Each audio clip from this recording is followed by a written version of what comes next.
Misleading காலுக்கு நீங்க ரொம்ப கவனமா இருக்கணும். ஒரு ஃபோன் கால் வரப்ப அவங்களே அலர்ட் கொடுப்பாங்க. இது மிஸ்லீடிங் கால் அப்படின்னு சொல்லி தவறா உங்களை வழி நடத்தி செல்லக்கூடிய ஒரு அழைப்பு. அதை நீங்க அட்டனே பண்ணக்கூடாதுன்றதுக்காக தான் அவங்க அந்த வார்னிங் சைன் வந்து கொடுக்குறாங்க. ஆண்டவர் இதே மாதிரிதான் நமக்கு நிறைய வார்னிங் சைன்ஸை கொடுக்குறாரு. இந்த நபரோட பழகாத, இவங்களோட பேசாத, இவங்க உன்னை ராங்கா கைட் பண்றாங்க, இவங்க உன்னை அழைத்துட்டு போற அந்த பாதை வேற மாதிரி இருக்கு, நீ வேற ரூட்ல போயிட்டு இருக்க, இப்படியெல்லாம் நிறைய வார்த்தைகள் உங்களுக்கு வரும். நீங்க வர்றப்போ அதை அசட்டே பண்ணிடாதீங்க. அந்த மிஸ்லீடிங் காலுக்கு நம்ம அட்டனே பண்ணக்கூடாது அப்படின்ற மாதிரி அந்த ஃபோன்ல இருந்து நமக்கு சொல்றாங்க. ஏன் சொல்றாங்கன்னா, ஒருவேளை நீங்க அட்டன் பண்ணிட்டீங்கன்னா என்ன வேணாலும் நடக்கலாம். சில மிஸ்லீடிங் பீப்புள் உங்களோட வாழ்க்கையில இருப்பாங்க. யாரா வேணாலும் இருக்கிற ரிலேட்டிவ்ஸ், ஃப்ரெண்ட்ஸ், இவங்க தான் அப்படின்னு கிடையாது. யார் வேணா உங்களை தவறா கைட் பண்ணலாம். இவங்க என்ன சரியா கைட் பண்ணுவாங்க அப்படின்ற இடத்துல இருக்கிறவங்க கூட இன்னைக்கு தவறா கைட் பண்றாங்க. உதாரணமா நிறைய டீச்சர்ஸ், அவங்க டீச்சர்ஸ் அப்படின்னாலே நல்ல வழி நடத்தக்கூடியவங்க. ஆனா இன்னைக்கு எத்தனையோ டீச்சர்ஸ் ராங்கா கைட் பண்றவங்க இருக்கிறாங்க. அதனால இவங்க பிளைண்டா அவங்களோட பொசிஷனையும் அவங்களோட ஸ்டேட்டஸையும் வச்சு பார்த்து இவங்க என்ன கைட் பண்ணுவாங்க, சரியா கைட் பண்ணுவாங்க அப்படின்னு நீங்க நினைச்சிடாதீங்க. மேபி அது உங்களை மிஸ்லீட் பண்ணலாம்.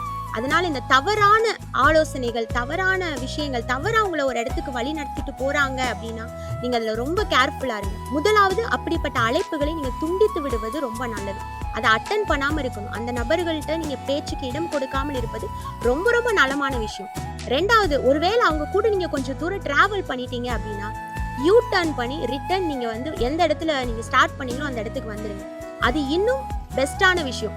இப்போ உங்களுக்கு வார்னிங் கால் வந்திருக்கு அப்படின்னா, தப்பா போயிட்டு இருக்கிறீங்க, அந்த இடத்துல ஒரு பெரிய ஒரு ஆக்சிடென்ட் ஆக போகுது அப்படின்னா நீங்க என்ன பண்ணுவீங்கன்னா, முன்னாடியே தெரிஞ்சிருச்சு அப்படின்னா டேக் டைவர்ஷன் அப்படின்னு நம்ம எடுத்து போவோம்ல, அது மாதிரி வேற ஒரு ரூட்டை நீங்க பார்த்து நீங்க போகிறது ரொம்ப ரொம்ப நல்லது.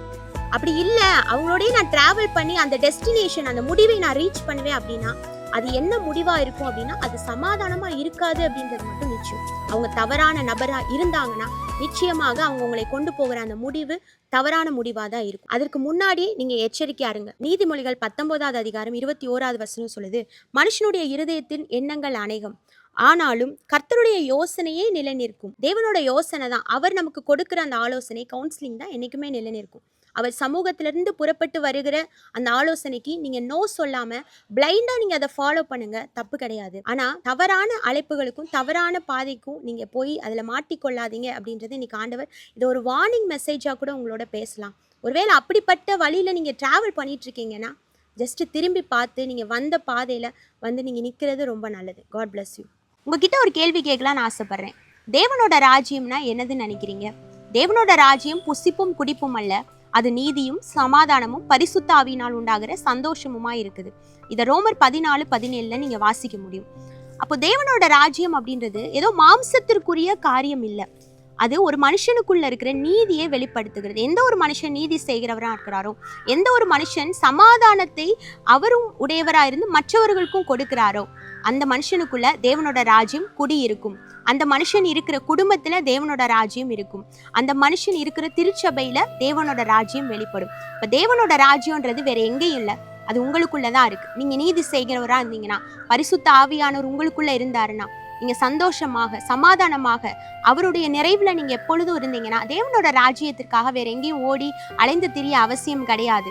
அது பேச்சில கிடையாது. சிலர் பேசிட்டு போயிடுவாங்க தேவராஜ்யத்தை குறித்து.